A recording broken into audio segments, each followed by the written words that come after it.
Hello students, this is me Saurav Awasthi, English faculty of Mount Literature School. Today I have brought a new chapter for you, that is No Men Are Foreign. That is of class 9th, which is a poem number 5. It has been written by James Kirkup.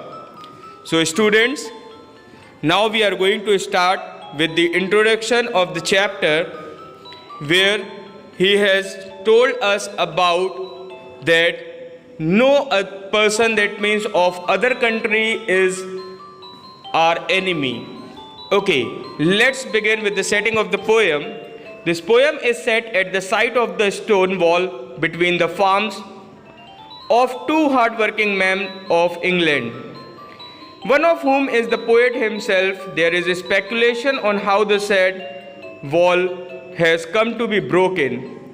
There is the talk of rebuilding the wall as well, and here they are actually compared with the relationships.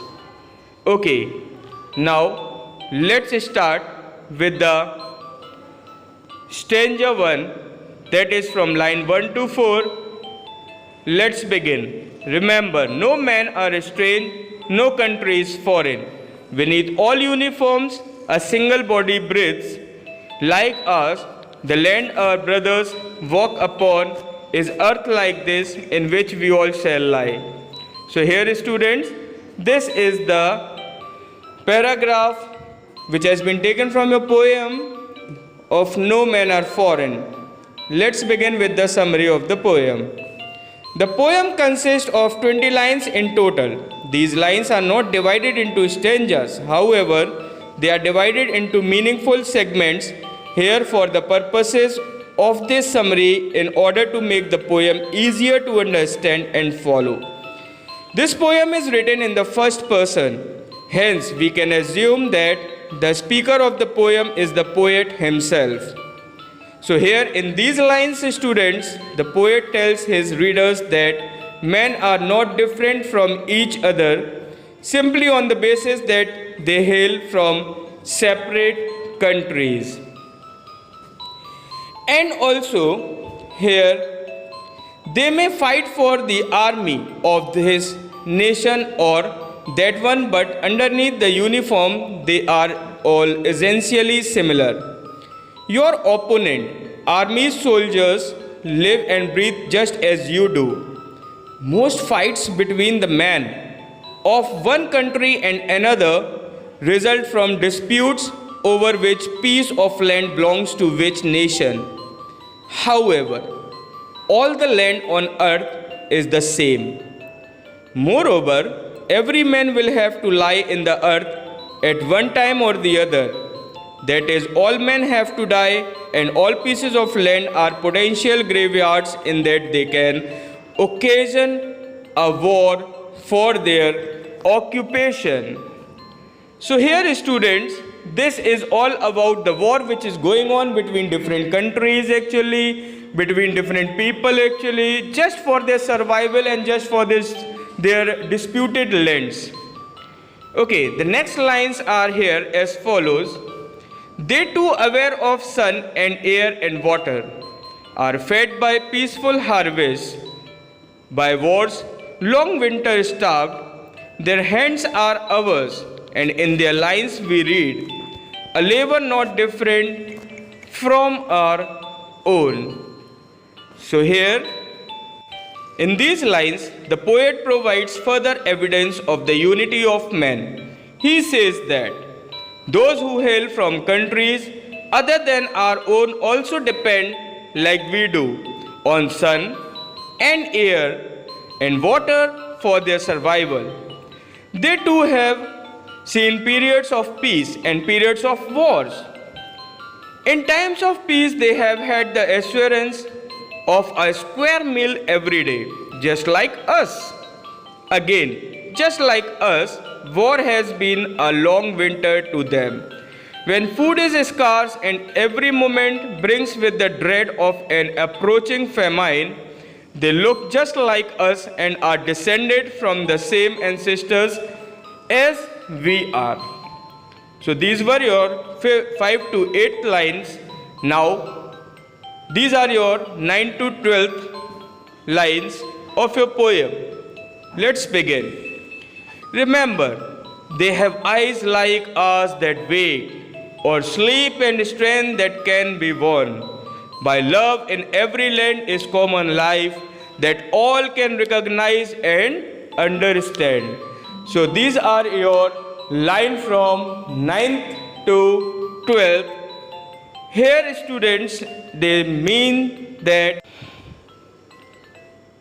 the poet entreats his readers to keep in mind the fact that our opponents sleep and wake just like we do and follow the same pattern in life as us. Every human being has an inner resource of strength that they can use to help their fellow beings. However, that resource can only be unlocked by following the path of love. Only when we love someone can we stand up for them. That is why it is absolutely necessary for every man to love his fellow beings without creating divisions amongst them. So, students, despite the differences between various nations, there is one thing that they can all have in common. The common people live the same kind of life everywhere. Therefore, you can recognize the presence of that life no matter where you travel in this wide world. Okay, now the line number 13 to 15. Let us remember, whenever we are told to hate our brothers, it is ourselves that we shall dispose, betray, and condemn. So these are your next few lines of your poem, where its meaning is as following. In this stanza, the poet protests against the efforts of military and religious groups that encourage us to wage wars against those of other persuasions. The poet believes that those groups are misguiding their followers. They are asking their followers to hate people without realizing that it is our own brothers that we must hate. This is a form of self-destruction for the poet. Any hatred that we may harbor for any member of the human race is tantamount. Our betrayal towards the species and our condemnation of its future. We kill people of any other nation, we are in fact endangering the human species as a whole in this wonderful and beautiful world. Okay, now from line 16 to 17. Remember, we who take arms against each other, it is the human earth that we defile. So, here students, everything which you are just reading right now and what you have completed up till now, you can see over here that what it is given over here about unfutile and wrong things where the people are fighting without any reason. Okay, so here the meaning of line number 16 and 17 is as following. In this stanza, the poet provides further implications of war. He says that if we, the guardians of the earth, were to die out as a result of the war, then there would no one left to take care of the home that our ancestors had passed down to us. We would then have nothing to pass down to our own future generations.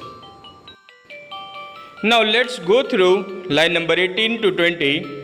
Our hells of fire and dust outstrip the innocence of air that is everywhere our own.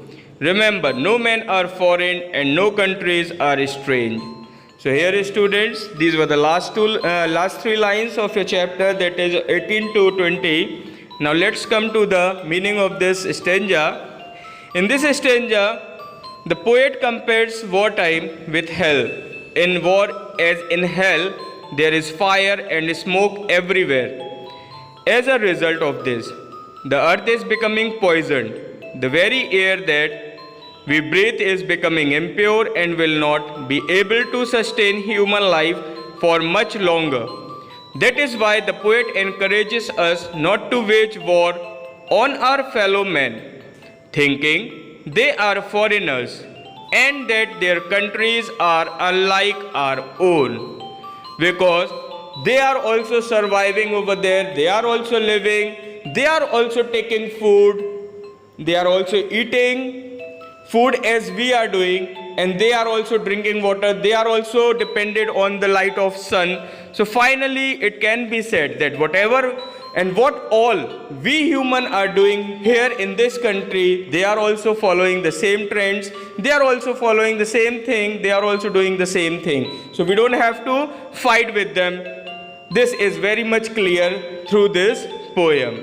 Now, I hope that you all must have understood the main theme of this poem. Now we will meet again with the same poem, once again with the central idea and other ideas related to this poem. Till then, stay healthy, be safe and be at home. Thank you so much.